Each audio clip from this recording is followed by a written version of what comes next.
In this week's episode of the Mixtape with Scott, I had the pleasure of speaking with a highly esteemed professor of economics and labor economist, Daniel Hamermesh. Dan has spent his career at many institutions, notably Michigan State University and Princeton University, as well as more recently University of Texas Austin. And I'm sure I'm leaving some people out. He's professor emeritus now and is retired. He hasn't retired, but he has left Texas and now lives in Manhattan. Dan has done a lot of very interesting applied work, both kind of applying economic theory to understanding a broad range of human behavior that ordinarily you don't really think of as about economics, like sleep, time use, and beauty, as well as suicide. But he's also an empiricist. And so in this talk, we just talked about his life as an economist, growing up in Chicago, going to college at the University of Chicago, where he studied, had a really profound experience studying with the famous, to me anyway, the famous labor economist H. Gregg Lewis. You're going to learn that many people don't know who H. Gregg Lewis is. H. Gregg Lewis was Gary Becker's advisor. And it's just been, as you listen to the podcast, it'll just be sort of a journey down the history of the late 20th century, who's who in microeconomics and labor economics in general. Dan is an inspiring person, a real servant to the profession and to many students, and just a real joy to talk to. And I hope that you enjoy this interview as much as I did. My name is Scott Cunningham, and this is the Mixtape. Well, it's a pleasure and an honor to get to have one of my favorite economists in the profession I've looked up to for a long time, Dr. Daniel Hamermesh. Thank you, Dan, for being on the podcast. Scott, thanks for having me this morning. For the sake of the listener, I know I said your name, but could you tell us your name and any kind of title and where you are these days? Sure. I'm Daniel Hamermesh, and I'm currently Sue Killam Professor of Economics Emeritus at the University of Texas at Austin, also Professor Emeritus at Royal Holloway, University of London. Currently, I'm resident in Manhattan, New York, on West 57th Street, and I have an office downtown at the National Bureau of Economic Research in Manhattan. And I've been associated with the NBER since 1980. I'm also currently editor of the World of Labor, which is run by the IZA in Bonn. That's a lot. Well, before we get into your career, I was wanting to talk a little bit about just your, when you were younger. Can you tell me where you grew up? Sure. I consider myself as having grown up in the western suburbs of Chicago, in particular Villa Park, which is a place nobody's ever heard of. It was a cool place when I was there as a senior in high school in 1960. The year of the census, the median family income was $3 different from the national median. This was the most homogeneous community you can imagine. There was one Black in my high school class, one Asian out of 400 people, and one Jewish kid. That was me. All German Protestants, German Catholics, and miscellaneous other. What was it like growing up? So was that the suburbs of Chicago, or was it different? What was it like? It was suburban Chicago. It's about 20 miles west of the Loop. I still say Chicago like a real native, which is how one says it. It's not by the way. It was a very good school. We didn't have a lot of the advantages of some of the very fancy schools in the northern suburbs that you've heard of, New Trier, Evanston had. But the teachers were quite good, and there was a lot of tracking from which I benefited. I was a total nerd, the entire time. On the other hand, by the time you're a junior or senior in high school, it's good to be a nerd, even in those days. You get good teachers, and there's some respect given to you for that. And I was quite happy there. A lot of friends. I'm going to a high school reunion in a couple of weeks. Looking forward to seeing those friends again. So yeah, we did pretty well. I had very good teachers. I was just very fortunate. The English teachers especially, I got an awful lot out of them. Yeah. What did your mom and dad do for a living? My dad was, at that time when I was in high school, he was division director and then deputy director of Argonne National Laboratory. Huh. He then moved to become chairman of the physics department at the University of Minnesota after I graduated college, actually. My mom taught high school for a few years. Then when they moved to Minneapolis, she became a junior college English instructor. What kind of scientist was your dad? A mathematical physicist. A mathematical physicist. No experiments. He never saw a laboratory. He sat around scribbling on yellow pads of paper. Oh, wow. And I think his success in the profession was about the same as mine. I view us as quite equal in that regard. What do you mean? In terms of his recognition in his profession of physics, about the same as my recognition in economics. We differed in a lot of other ways. He was a superb administrator because he didn't care about what people thought of him very much. He just did what he thought was the right thing. And I was department chairman for 4 years, and I just wasn't at Michigan State. I just wasn't very good at it. Yeah. Because I was too worried what people would think about what I did. Yeah. No, it's well, so what kind of vacations would you and your family do as a kid? What's one that you kind of think about that really stands out? Not really a vacation, but in 1958, 59, my dad had a sabbatical. And he wanted this sort of amusing story. He wanted to work with a very famous Nobel Prize winner, whose name you might have heard of, Wolfgang Pauli, Pauli, was at the Swiss Federal Institute of Technology in Zurich. So we all decamped to Zurich for a year. Unfortunately for Daddy, Pauli died 2 months after we got there. So on the other hand, Dad spent the whole year writing a book for which he's probably most well known today. I had a very difficult year because they enrolled me in the German-speaking high school. Oh, gosh. And I had 2 years of high school German. So I was thrown into this, and they were very, very xenophobic at that point and very insular. On the other hand, I learned German real well. So I just used it yesterday at the subway stop near us coming out. Some German family was totally lost. I heard them talking, and I told them exactly how to go to where they wanted to go to in the subway. So do you speak it very often? Since I'm involved in IZA, I don't get to speak it, but I'll occasionally write to the people there in German just for fun. I mean, the skill deteriorates. I consider myself fluent. That means it flows, right? That's what fluent means, but not perfect. Got it. Oh, wow. So what were you interested in math and physics in high school? I have not taken a science course since I was forced by the University requirements at Chicago to take a quarter of some silly biology class. I specifically avoided the hard sciences. Yeah. Fortunately, I mean, my school was quite ordinary. I did not go beyond, they didn't have calculus in high school. So in some sense, I viewed myself as being somewhat retarded mathematically. On the other hand, I have always loved numbers. When I was 4 years old, my grandma, may she rest in peace, taught me how to play casino, which is a game that involves a lot of addition. So I learned to add and subtract really quickly.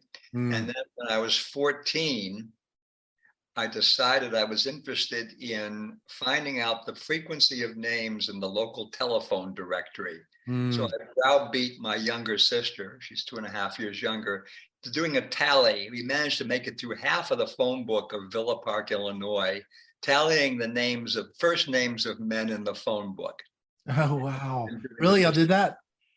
Yeah, it's a totally stupid thing to do, but I just love numbers. Okay? Yeah. Numbers. And that was an illustration of it. And basically that's statistics, right? I mean, I've been interested in stats much more than math all my life. Right. There's math, and then there's counting. And I guess one's the statistics of measurement and things like that is a little different.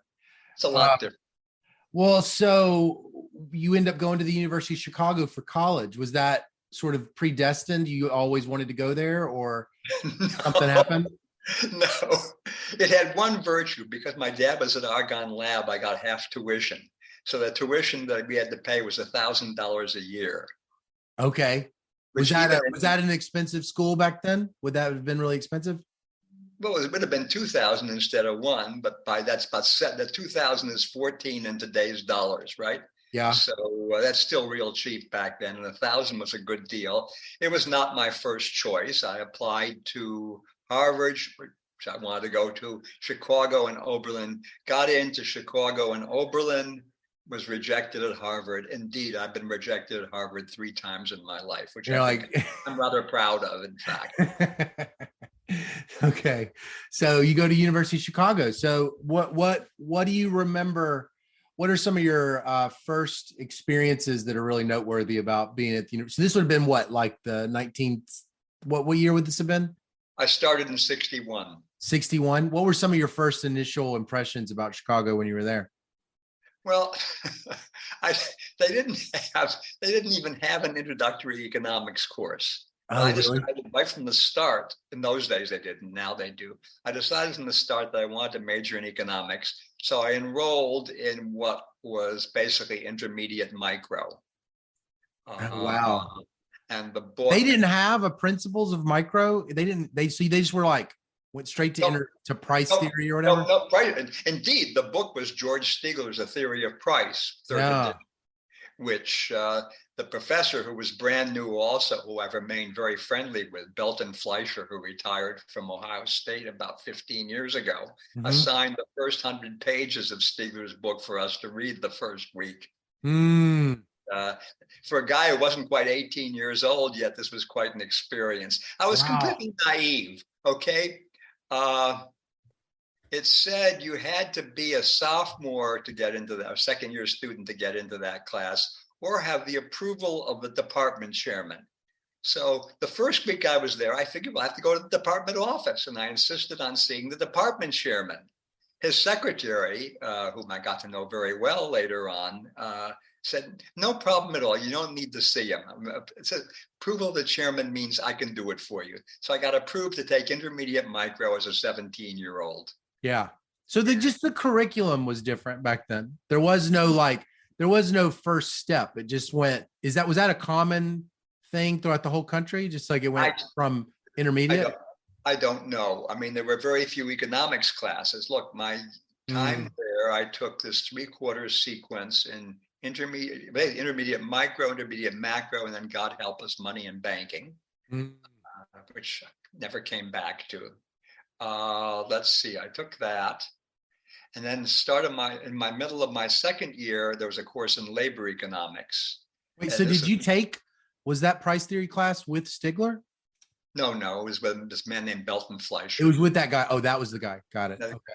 No, in second year, therefore, I qualified to take advanced classes, of which there are only 4 or 5 possible anyway. Really? Yeah, it was a very short curriculum. Look, this is a graduate school, Chicago. Oh, got it. There were 400 people in my class, and I think there were a grand total, this is amazing, 7 econ majors out of the 400. Oh, wow. It was just not a popular major then, especially at Chicago. Anyway, how big was the department? How many faculty was it? I have no idea. But it had all the big people, right? Friedman was there, and Stigler, and Frank Knight. Was Frank Knight and director? He was retired. Frank Knight would walk around and eat lunch in my dormitories. I would see him. I think I spoke to him once. Friedman, I took for the graduate price theory class my third year. Stigler was in the business school, so I never saw him. I saw him, but he didn't teach classes. And Friedman just taught this graduate price theory class using the book that people all know, the provisional text, which people still may have. So what was important about that experience for you? I mean, I could talk about this all day, but what really left an impression on you? The most important thing was that I took my second year course in labor economics by Gregg Lewis. Oh, you did not? Really? Yes. Wow. Undergraduate class. And he used a textbook by a man named Melvin Reeder, R-E-D-E-R, which is somewhat modern, but Gregg taught a modern, by today's standards, labor economics class. And the summer of right after my second year, Belton Fleischer, the man who taught me intro, employed me as an RA. Within a few weeks, or maybe just a quarter, I can't remember, Gregg Lewis wanted me to be his RA. So I started working for Gregg Lewis as an RA. No, it would have been right away at the start of fall quarter in 1963, because, and this has been one of the most memorable experiences of my life, on November 22nd, 1963, if you know what that means. No, is this like John F. Kennedy or something? I don't know. Yeah, that's the Kennedy assassination. Okay. Okay. I, at lunchtime, 12 o'clock Central Time, went into the library and spent 4 hours calculating logarithms from raw numbers in the minerals yearbook for Gregg Lewis for information on coal prices and coal wages. Okay. I got out of there at 4:15. I had an interview with a guy I was interested in talking to about my senior thesis, which I was thinking about. And I went over to his office. He wouldn't talk to me. He said, I can't talk to you now. And I walked back. Because John F. Kennedy had died? Yes. Right. I didn't know about it. Yeah. Finally, I walked by a newsstand and saw the big headline screaming Kennedy killed.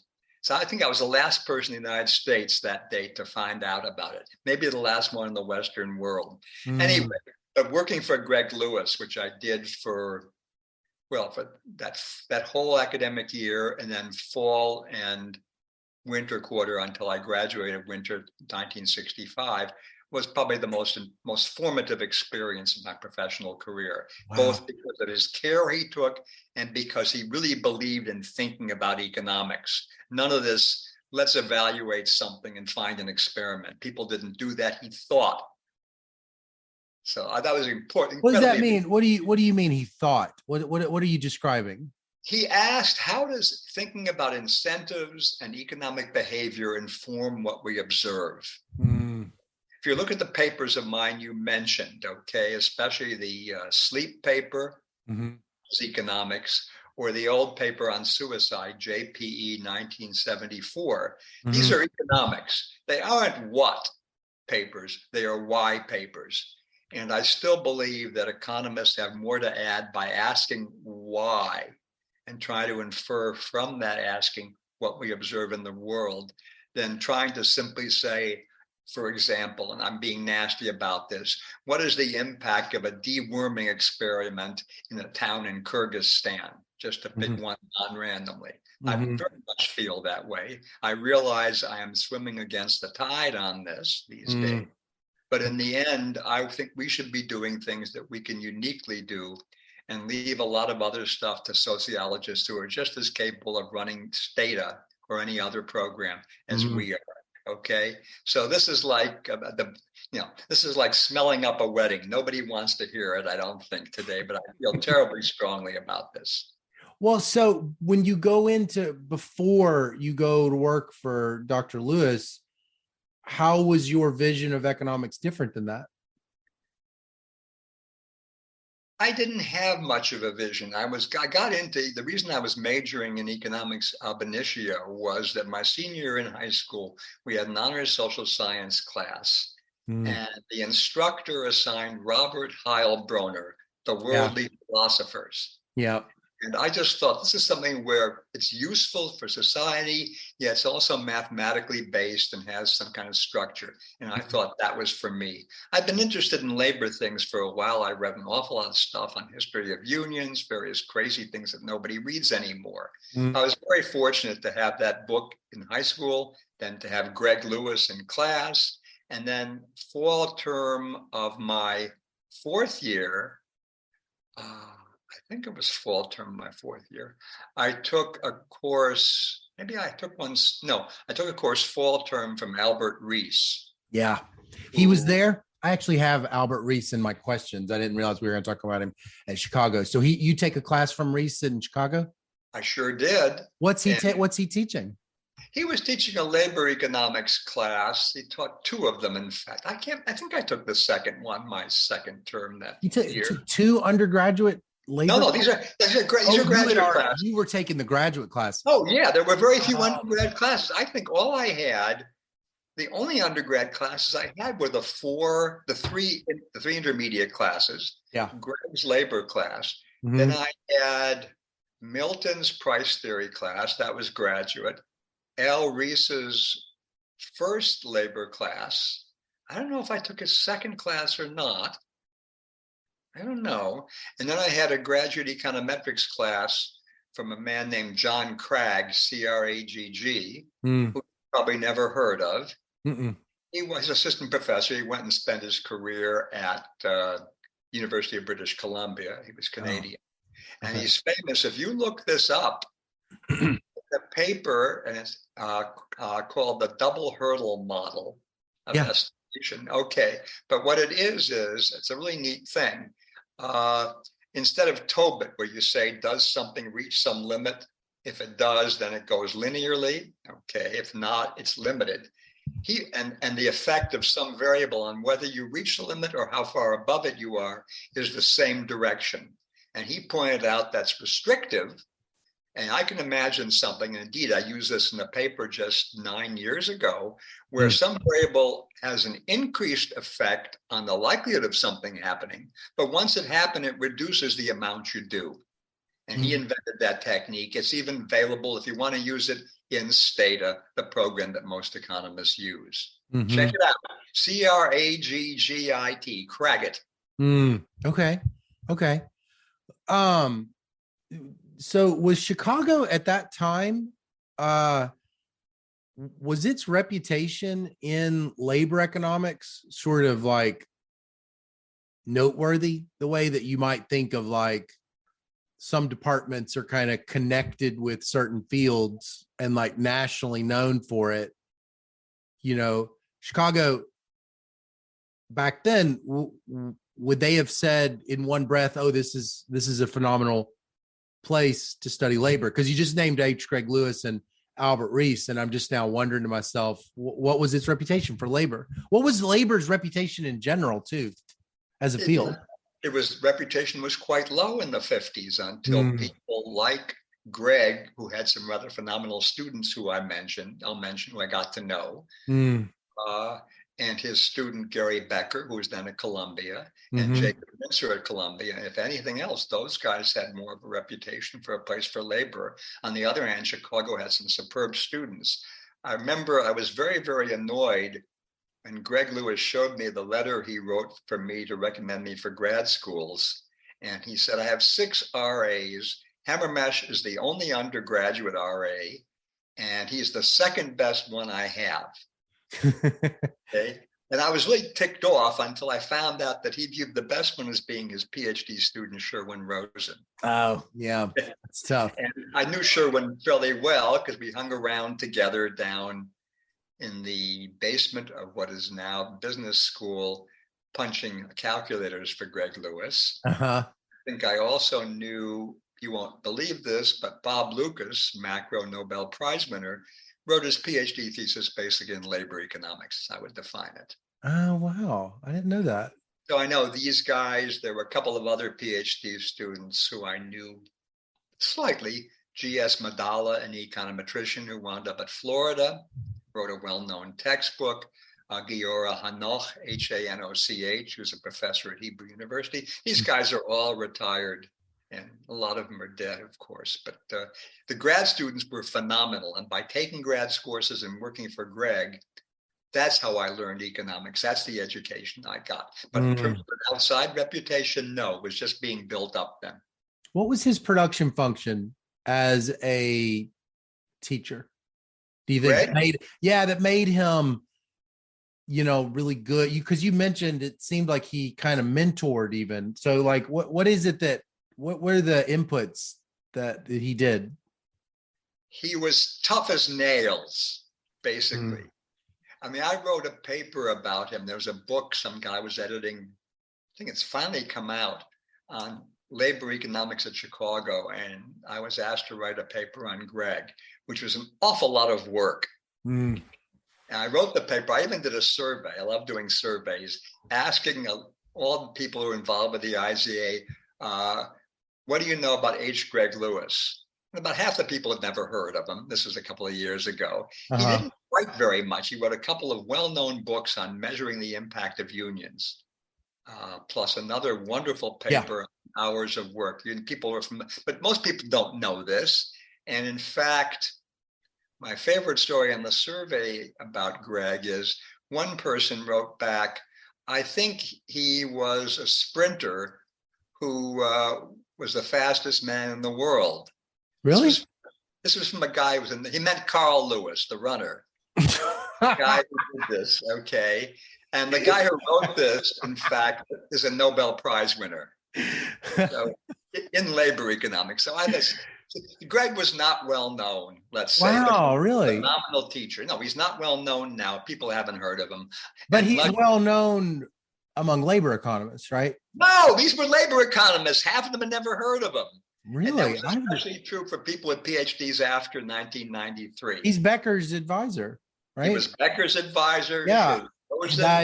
I know about, I teach things that he's said. I thought he was famous. I mean, so how long did he stay at Chicago? Did he got his PhD there. He went away to work in the War Labor Board during World War II, came back. And then, let's see, in 1980, I think, he went to Duke for the rest of his career because Chicago had mandatory retirement at an earlier age than Duke. Oh, okay. He was there teaching for 35 plus years. Well, did you think about staying at Chicago to do your PhD?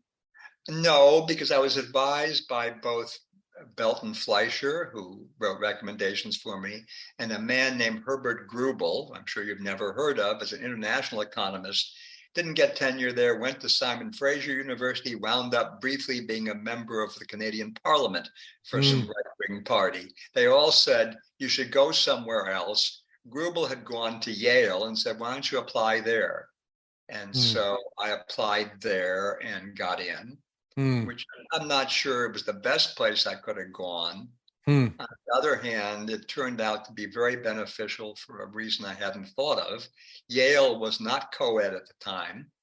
Fortunately, my first month there, I met my now wife, who's been my wife for 56 years. That's wonderful. So, forgetting about anything else, it was a very good choice. Another thing you fall into. That sounds like a natural experiment, Dan. I thought that you don't like those. I don't think it's a natural experiment. It's sheer chance, man. That's all. Yale was, Yale, I don't think I got as much out of it professionally as I got out of my time in Chicago. Really? On the other hand, my PhD advisor, a man named Mark Leiserson, who I'm sure you've never heard of, he was an associate professor with tenure, left. All my people on my committee left 2 years after I did. I mean, one might say they figured they couldn't do better, but that wasn't the reason. He was very thoughtful. He made me think about sort of larger things more. The second person on the committee was a man named Mark Nerlov, who you probably have heard of, who's an econometrician. He's floated around. He's had more tenure jobs than anybody else in the economics business. But he was at Yale for 4 years, the exact same 4 years I was. And he was very insistent on doing things econometrically properly. And that probably, of all the things I got out of Yale, other than meeting my wife, that was the most useful. I think that experience with Gregg Lewis kind of teaching you this, like, economics is an explanation of why people do things. Was that an Gregg Lewis thing or was that a Chicago thing? Because that's what I associate with Becker and Chicago. Yes, but Becker was Lewis's student. I know. That's what I'm just wondering. That's why I was asking. Do you think that was something Lewis talked that way, and he felt that way, and he taught you kind of he convinced you of the power of economics as an explanation? Right, because he gave in the class all the things that we do in a modern labor class, and nobody else anywhere in the world, I don't think, was doing it at that time. Certainly not at Princeton. And I know who was teaching labor at Harvard. John Dunlop was at that time. And the people at MIT, I'm sure you'd never heard of them doing labor in the 60s. So that's a different flavor of doing labor than would have been, because I guess what's the dominant way of doing it? By the institutionalists or something? Institutional labor, exactly. That's exactly what it was. Institutional labor, how talking about unions, union history, trying to talk. I mean, the major books, there's a book you've probably never, Schlichter, Healy, and Livernash. Ever heard of that? The Impact of Collective Bargaining on Management. the people at Chicago said, well, that's the initials for it, or ICBM, like it's a giant missile.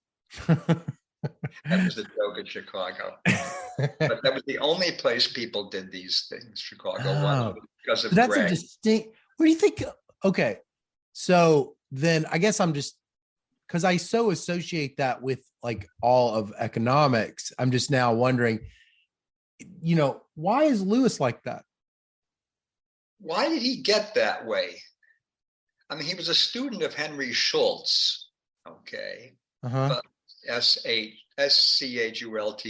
Henry, who was at Chicago. I view Henry Schultz as more an econometrician, interested in measuring things and literally identifying demand curves. But quite frankly, that's what he did, which is not the same thing as thinking about the behavior and the theory behind the behavior of why things happen. So how did Gregg get this? I don't know. Okay. I think it just sprang, like Athena from Jove's head. I mean, you do have like all throughout, I think you do see, I guess in the mid 20th century, just the development, the fuller development of core consumer theory, I guess, right? Like, I mean, you're thinking more carefully about, the solving of these utility maximization problems and thinking about demand curves and how people change with respect to relative prices. I guess it is there, but is it not there? That's not like the way everybody would have been taking it? People thought that way in theory classes, and theorists thought that way. I've not seen any application in any of the applied areas that we know of. Take IO. I took an IO class in grad school. They had to take something other than labor extra, and it was institutional. Right. Structure, conduct, performance, and development. I don't think they did anything like that. Whereas now we went through a period, I have a paper with Jeff Biddle, my modal co-author as a historian of thought, on how things change in applied micro over time, from being that kind of thing to, by the late 70s, early 80s, being very, very theoretically based and insistent upon a theory and linking the empirical to theory, to now going back to being purely empirical and worrying about how we identifying things. But I think Gregg was the innovator on this. Wow, that's really interesting. I was ticked off for that reason that only half the people in my survey 3 years ago had ever heard of the man. Wow, that's amazing. I mean, it's kind of interesting to think about him as Becker's advisor, and you sort of so closely associate that as Becker's worldview and that might have something to do with him. Well, so you end up leaving Yale, and you become an assistant professor from 69 to 73 at Princeton. What was it like back then? Was Al Reese there? Yeah, he in fact hired me. He had left Chicago probably in 66. Okay. And so I had, take a cute story. So I was in the job market, except that year there was no formal job market at the American Economic Association meetings, because they were supposed to be in December at Chicago. And because of the riots and Chicago police at the Democratic Convention in summer 68, some of the meetings were moved to Evanston. So I gave a talk at the Econometric Society in Evanston, Chicago suburb. And there was a rump job market meeting in Philadelphia organized by Lawrence Klein, which is where I went for interviews. So I wound up getting offers from Princeton, Stanford, Penn, UCLA, all four of them, none of which required, the latter three didn't even require a trip out. Here's your offer. You just got it in the mail, or you spoke on the phone, or what? Yeah, over the phone and then the mail. And Princeton insisted you come down and talk about your thesis over lunch. That was the job trip. So the formalized job market, it was just very different back then. No, it was not different. It just happened that the people didn't fly you out very often. Oh yeah, sure. And Stanford, in fact, I got the call from the guy there, who's I think still alive, an economic historian, said, "No, we'd like to make you an offer." I said, "Well, I really want to go to Princeton. Can we fly you out and let you see the place?" No. One of the dumber things I've ever done in life. The coolest thing of all is I'd accepted the Princeton offer. Early February, I got a call from a guy who was the chairman of economics at State University of New York, Brockport. Okay. saying, we want to make you an offer. I said, well, I've already taken a job at Princeton. He said, well, I guess we got into the bidding too late, which if you think about it, I find quite amusing. I don't think Brockport and Princeton are in the same bidding market. Sure. Yeah. I don't mean to be snooty about that. Anyway, I took the Princeton job. Yeah. It was not the happiest time of our lives, my wife and myself. I mean, first of all, in those days, I'll tell you a story about that. Assistant professors were peons, being somewhat below grad students in the pecking order, far below undergrads.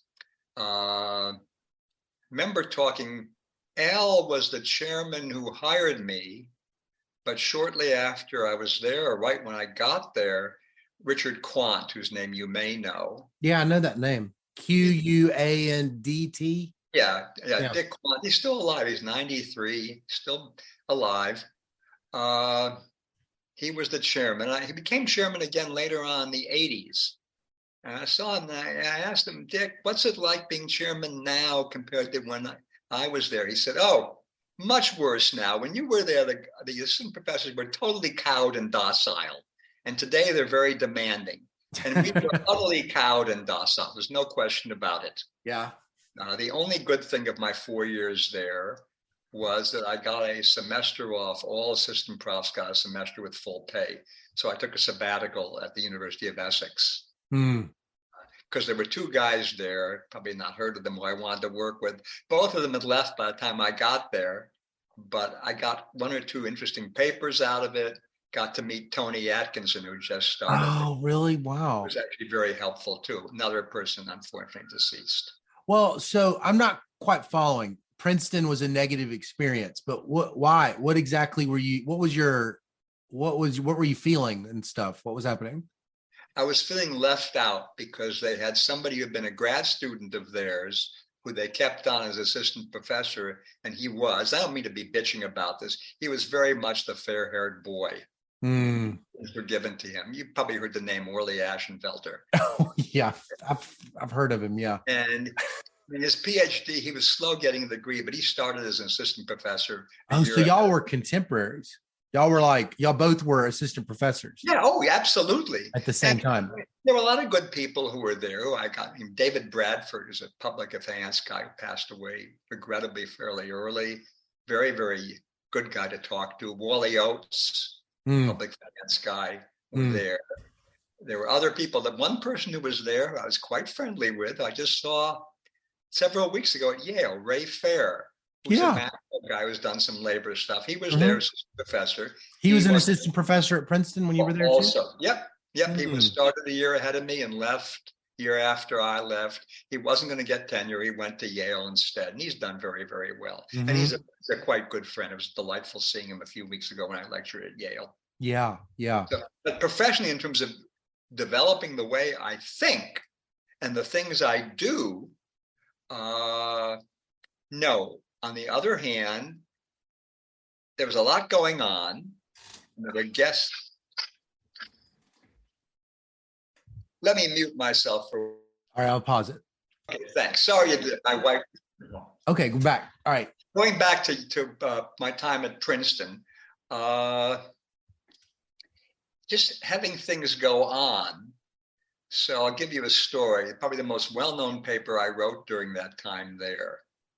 I had a paper in the QJE in 1970. That was done when I was in grad school. I'm sure you've never read it. It happens, its biggest claim to fame is the same issue as George Akerlof's Market for Lemons paper. Really? Yeah. August 1970 QJE. Check it out. Okay. Anyway, my thesis advisor, Mark Nurlove, came through and he was raving how great Becker's work on home production families. I said, Mark Nurlove, I suppose you're going to tell me next that this kind of theoretical basis could be applied to something as ridiculous as suicide. And he said, that's ridiculous, Dan. And I went back to the house, the apartment. I said, that's not so ridiculous. Let me think about it. And for the only time in my life, I stayed up past 10 p.m. thinking about a problem. I mean, I worry about them, but I actually was thinking of scribbling on a paper. And that resulted in a paper called An Economic Theory of Suicide. It was in the JPE in 74. the cool story of that, and this illustrates how unusual Becker was. Gary came by, would have been fall 72, and he came by in fall 72, and I went to lunch with him. I've known him for a while. He said, I hear you've written a paper on suicide, economics of suicide. Said, yeah. He said, let's talk about it. So for a half an hour, he grilled me about this paper over lunch, which is one of the most uncomfortable experiences of my professional career, because you may not know it, his first wife had committed suicide a couple of years before then.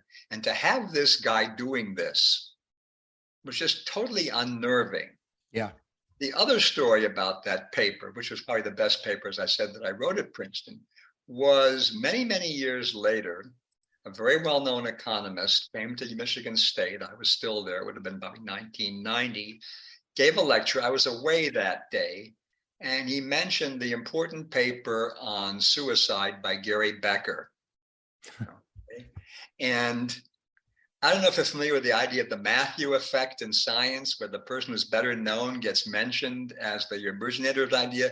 This was the case. The guy had never done it. Right. He was better known, so he got the attribution. Yeah. One of my colleagues fortunately made the point, that wasn't Gary Becker. That was our colleague, Dan Hamermesh, who did it. And when the guy wrote the paper up, my work was cited. Was Becker, what was the kinds of questions that you remember him asking? What was he grilling you about? Was it just straight up micro kind of like technical things, or what? It's too long. It's 50 years ago, almost to the day. I can't remember. Okay.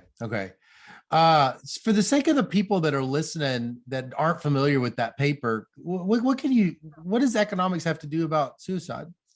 The idea is very, very simple and straightforward.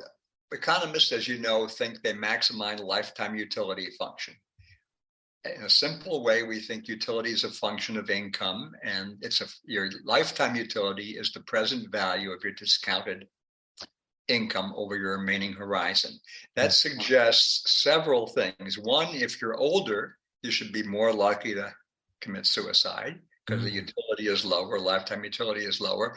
Two, if your income is higher, you should be less likely because your lifetime utility as a function of income should be higher. And thirdly, and this is obvious, this is Durkheim, higher unemployment should increase the chance of committing suicide because your income is lower. All three of those at that time worked out beautifully in some aggregated data. We didn't have micro data then that I looked at. Very, very straightforward paper. And it's still cited about a substantial number of times by people doing that, which are mostly sociologists these days. The theoretical model underneath it, what can you say about that? Is that something that a graduate student now would recognize, or is it different? A grad student, heck, I think any decent intermediate undergraduate should be able to recognize it. This is not a profound idea. It was just profound at the time. It was utility, set it up, solving Lagrangians, solving for first order conditions, that kind of thing? Lagrangians, heck, no, just here's the utility function, U equals this integrated thing. Differentiate that with respect to Y, income at each age, A, how long you have left, and then unemployment, the fraction of your income that you might get. Yeah. It's absolutely trivial by today's standards. On the other hand, there's more theory in that than the majority of applied papers published in the top journals today. I'll stipulate. Absolutely. Okay? Yeah. What makes you happy when you write a paper like that? What is it that makes you at the end of it go, that was a really enjoyable, meaningful experience for you? How would you describe that to someone who's never been an economist? So what's the utility of thinking of utility? Okay. Yeah. The answer is, I think, that you get something that nobody would have thought before and that wasn't obvious to you at the start. Take the suicide paper, which, as I said, I wrote this 50 years ago with a then grad student. I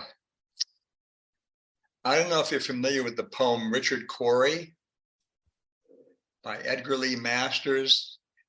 Whenever Richard Cory went downtown, people on the pavement looked at him. He was a gentleman from soul to crown, clean-favored and imperially slim. There's a song by somebody a few years later in the 70s on this. He went home and put a bullet through his head. So everybody thinks that the rich were more likely to commit suicide than poor people, which struck me as being absolutely rubbish. Okay. So by thinking about it as an economist, A, the idea was not standard. B, it was also right economically. Okay. Yeah. And so that was the biggest thrill on that paper, and a few others over my career too, like that. I mean, those are the biggest thrills of my life. But even today, doing a paper where you think of something slightly different and you get some new empirical work done, which we just did in the paper on the 4-day work week, I and my friend Jeff Biddle, it's still a kick. The novelty, is it novelty, or is it originality, or is it discovery? What exactly are you describing? I'm describing all three of them. I'm describing novelty, something nobody has done, originality, which is almost the same as novelty, and then the thrill of discovering something different, which is just pretty cool. And economics, and you feel like, even putting aside empiricism, like economics as that way of thinking of an explanation of human behavior, it has a lot of things that have yet to been discovered, or at least it has in your life. I like to think there's a lot of use still left in this. I wish the devil it was used more by people who are really smart, unlike me, in thinking about this, okay? And getting something out of data that requires us thinking about the why and thinking about using economic theory to get it. Yeah. So yes, I still think it's highly useful. I wish it were used more. Yeah. I don't know if, this is the thing about economics. I feel like people know what lawyers do for a living. You could talk to a seventh grader. They know what a lawyer does. They know what a doctor does. They probably know what a computer programmer does, or an accountant. And if you told them what an economist, if you put an economist, they don't have a clue what they do. They don't even like, but even if you were to try to start explaining what they do, they still might not be able to understand it. Cause even when you just described it just then, you're describing feelings and you're describing discovery, and those aren't necessary. It's like, if you've never experienced that, you might not even know how that could be so life transforming, I'll give you a story about this. Both of my sons took one semester of economics in college. The older son got the best grade out of 500 kids at Princeton in intro macro, and that was it. He did take some in business school. The younger son, after 7 weeks, called me up and said, "Dad, I'm dropping the course." I said, "Why?" "Well, I just took the midterm and I'm sure I failed it." "And how can you spend your life doing this stuff? It's so boring." Yeah. In fact, he got an A on the midterm, damn it. I think he did this partly just to twit me. And he says, "Yes, you're quite right. People don't see the beauty of it." Yeah. And it's impossible to describe that. I sit around, I'm not teaching probably anymore. I mean, I taught for 54 years every year, but it's hard to describe what you do if you're not teaching. Most people think you're an academic, you teach, and that's it. Right. And for somebody at a fairly good school, that's probably a third of your life, would be my guess. Probably. They have these surveys about what you do with your time. I used to put down a third teaching, 50% trying to do research. I say trying to because I'm not successful all the time. And then 15% doing administrative things, service to the profession kind of stuff. The profession. So your relationship with economics as a profession, mentorship and things like that, it seems kind of distinctive. I was wondering just what your thoughts are. You've written even advice for young people in the profession. What's your overall philosophy or your belief system about why you do that? Why is it you've been so involved in that way? Or how have you been involved in, and why is that? Okay, 11. Well, have I been involved? I wrote a paper in 1982 called Scholarships, Citations, and Salaries. It was the first paper to look at the salary determinants of salaries of economists. That's sort of navel gazing. I call a lot of this navel gazing. A few years later, one of the two pair of grad students at Michigan State came and showed me a letter from a paper they had submitted to a journal, and they were just crushed. They said, "Why did they reject our paper?" And I looked at the letter. I said, "Your paper wasn't rejected at all." And that got me to write the paper I think you were referring to, called The Young Person's Guide, A Young Economist's Guide to the Profession. Yeah. And that got me thinking about mentoring and advice. But why do that?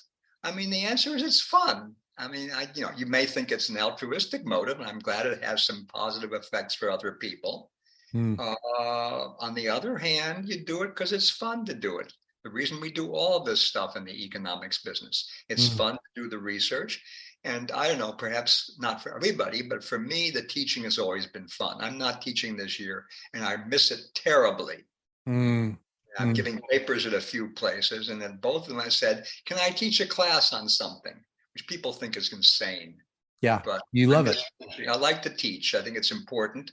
Yeah. I taught probably 20,000 plus students in intro economics over my 50-year career. And to me, that's important. I mean, you're selling a way of thinking. So why the advice to the profession? Why the stuff? It's just fun, that's all. And it happens to be sort of useful. I mean, mentoring. I've written, as I may have mentioned before, I don't think I did, I've written close to 250 letters of promotion and tenure over the years.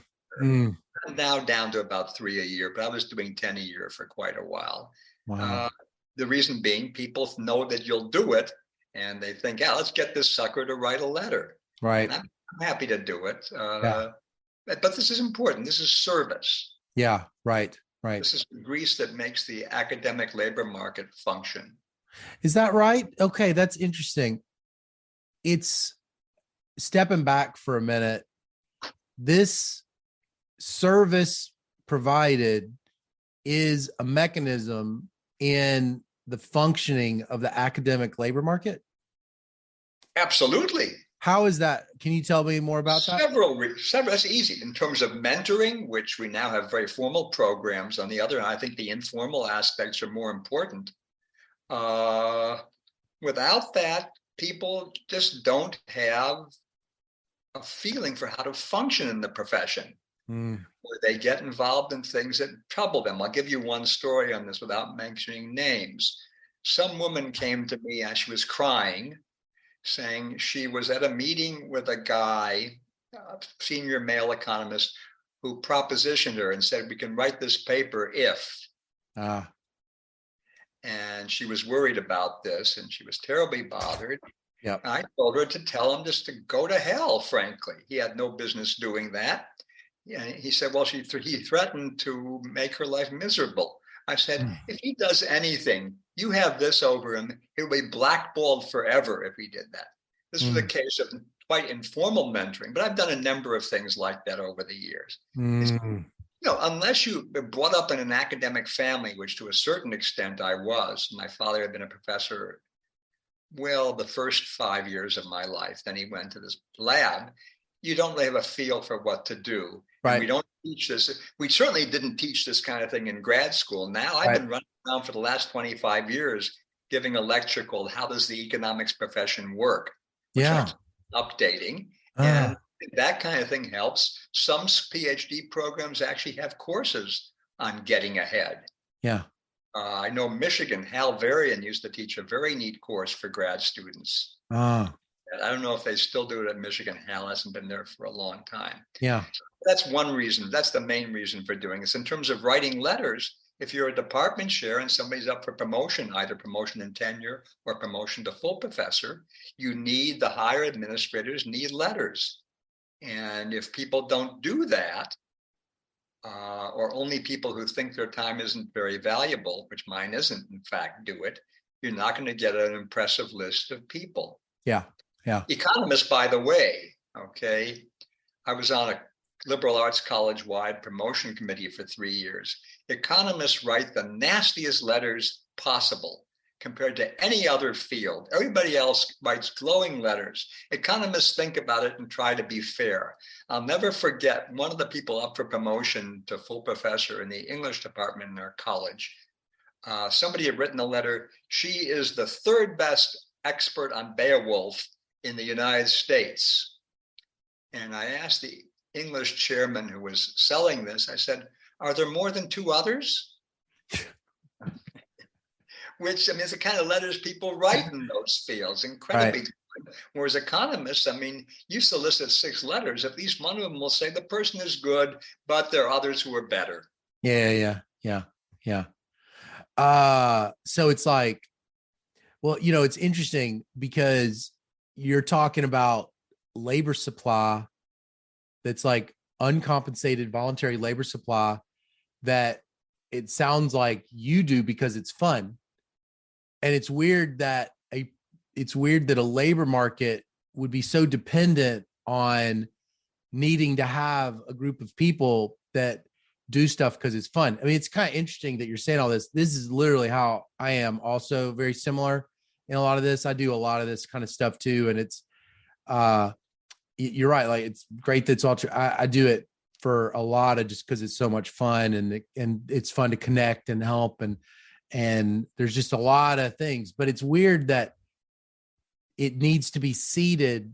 The profession has to be seeded with enough people that just get personal satisfaction out of doing something that's critically important. Let's be very careful. I mean, does one do this because of feelings of altruism, or does one do it because it's fun? I can't separate those two. Yeah, I totally. Okay? I mean, I used to give blood. I've given about 130 pints in my life. I stopped now. Mm-hmm. Is that altruism in the sense you're helping others, mm-hmm. or are you making yourself feel good? Mm-hmm. Yeah, it's right. With concepts like utility, it's really hard to, it's almost not a very helpful, it's not a very helpful distinction. The notion of charity. I remember in my graduate price theory class from Friedman when I was an undergraduate, it was spring of '64, right when LBJ had announced the war on poverty. And Friedman was very upset about this, not surprisingly, and said, if I want to give out charity, I'll give it myself. Okay. And when he came down the aisle passing out the final exams, I raised my head and said, Mr. Friedman, are you interested in buying some charity for me? He scowled. He did not like that line. That's exactly what it was about, okay? It's one of my 2 famous Milton Friedman stories, in fact. But he was not amused by my line, which I thought was devilishly clever. That's good. For a 20-year-old undergraduate. Yeah. Well, you know, it's funny, Dan, because you've got this paper. I don't know if a lot of people have read it. I remember it struck out to me. It's more recent, maybe last 10 years, on workaholism. Yeah, that paper with Joel Slemrod, who at Michigan, who is one of the most fun people I've ever worked with. Yeah. I don't know if you know Joel at all. I don't know him. No, I know him by reputation. He won the Ig Nobel Prize. Yeah, with Wojciech. Yeah. With Wojciech Kopchuk, okay? Yeah. And you know what the prize you get with the Iggy? No. He had it in his office. When you're a little kid, you might have had tin cans connected by a wire and used as walkie-talkies. Ever seen that? Yeah. That's the Ig Nobel Prize. That's the prize award. Then you have to give a 7-second lecture about what you did. 7 seconds. 7-second lecture at the annual meeting of the Society for Irreproducible Results, which gives out this award. And I'm very jealous. I would love to win that award. Oh, it sounds amazing. Right. It was because people died to avoid taxes, right? Or something like that. Yeah, dying to avoid taxes, which in fact is a great paper about it. That's a great, I mean, it is just so amazing. Yeah, I can tell you. Well, but anyway, John, kind of like, you know, what's interesting, Dan, is like, in a way, workaholism and voluntary provision of altruism out of love and fun, and that actually performs this gargantuan service of like policing and providing information and mentoring. They kind of seem, I don't really know why, but they seem like they kind of go together. I disagree with that. I think what you're saying about the work, about the mentoring and doing things about how the profession works, which I've done a lot of, that I think is characterized, as you say.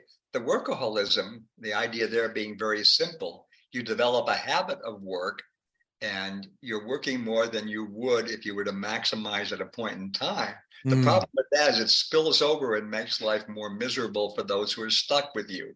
Yeah. I mean, my wife is constantly telling me, why don't you take it easy, Daniel? Yeah. And if I were to, we might have more, well, not now, we have a lot of time now, but we'd have had more time. If I were a supervisor who employed a secretary, an executive secretary, I'm making her or him work more than he or she otherwise would. Right. And you might say, well, let them go somewhere else. But they've built up a relationship with you. They've got all this firm-specific capital. The capital. Yeah. That's the line we use in that paper. So I don't think these things are alike at all. One is beneficial. But I wonder if they come. So that this idea that one's socially productive and one isn't, that's true. But I wonder if it's not coming from the same malleable personality traits. Oh, yes, absolutely. Yeah, absolutely. That's what I wonder. It's like, I wonder if those people aren't the same people. Well, I don't know. Well, see, my wife, I remember. Because I'm definitely a workaholic. Former colleague referred to me as an anorexic workaholic. Which I like that line. Yeah. And certainly I've done a lot out of whatever reason to study and help the profession. So whether my example of one in the correlation you talk about applies across the board, I don't know, but surely it applies to this sample of one. Yes. Last question. You've written some books. I was curious about why you decided to start writing books, and what was your favorite of all the books that you wrote? So I've written 3 what I consider major books. Okay. The first was something called Labor Demand, the 1993 Princeton Press. I started working on labor demand issues really as part of my PhD thesis. Which goes absolutely unread. It was published in something called the Yale Economic Essays, which went defunct shortly after I published it there. So I don't think it's cause and effect, but it might be. Anyway, and I worked on that off and on over the years, various demand issues, and I decided there was a need for that. And so I call that my magnum opus. It was published when I was 50. So that was for that. Published a book called Beauty Pays. How well did Labor Demand do? Was that like it's on selling? I have it, but we didn't use it in grad school. My professor Ron Warren, he told me to get it, and I remember it's purple. I have it on the shelf right now. My student Ron Warren, you mean? Oh, he was your student? Yes and no. He was working in Department of Labor the year I was there, and I taught a short course for various staff around the department. He was in BLS, and he took a short course. So he was sort of my student at Georgia. Oh, wow. Oh, I'll have to send him this. I love Ron. Yeah, he's a good guy. Anyway, so the Labor Demand book has probably sold 3,000 copies over the years, which is actually remarkably good for a book that very specialized. The second book I wrote was Beauty Pays, published in 2011. And that was written because my wife said, Daniel, you've been publishing these papers on beauty, and they seem to be getting placed at lower and lower quality outlets. Why don't you write a book about it? And so that book was her idea. It's basically the literature and issues in beauty and markets. That was book number 2. There are other books along. How well did that book do? That's sold about 12,000 copies. In total, it's sold 12,000. Yeah, that's great. It is good. On the other hand, when I wrote it, I figured it'd be great to sell 1% of the copies that Freakonomics has sold. Yes. Okay, which has sold 5 million worldwide. So I made not 1%, but 0.25% of Freakonomics. That's the way to try to make yourself feel a little bit humble. Yeah. The third book I wrote, the last book I wrote or will ever write, it's called Spending Time, Oxford University Press, 2019. Really recent, mainly because I've been working on issues of time since I published a paper in 1990. I've done an awful lot on how people spend time. Yeah. And I wanted to write it up in a semi-popular way getting Mm-hmm. the literature there, stressing the issues, and so on and so forth. Though the reasons in all the cases are to make it useful. You get no points as a scholar in economics for writing books, none Yep. whatsoever. Yep. Yep. And so these are not, I view these as labors of love. Labors of love. That's connected to the stuff we're talking about, though. It is indeed. It's the same Yeah. kind of. On the other hand, I mean, the beauty book was fun. The title Beauty Yep. Pays. My then 90-year-old mother gave me that title. Mm. And I dedicated it to my wife. And if you look at the preface finishes up with Keats's poem, "She walks in beauty like the night," Mm. if you know the poem. I So don't it's know that poem. very much my wife's doing, that book was. Well, it is so nice to talk to you. It's just really wonderful to get to talk. I'm so happy to hear that you're happy up in Manhattan. Do you happen to know Michael Grossman? Yeah, now Michael did me a tremendous favor when he found out I was here full time. He offered me an office at the NBER downtown. Oh, wow. So I go there a couple of times a week and he's there. We cross paths maybe once every other week. He's so nice. He's a good guy. He really is. He's a person that's been a consummate mentor, for his whole career. It's great. Well, I really it's good to talk to you. Okay, pleasure indeed. Thanks for having me. Okay.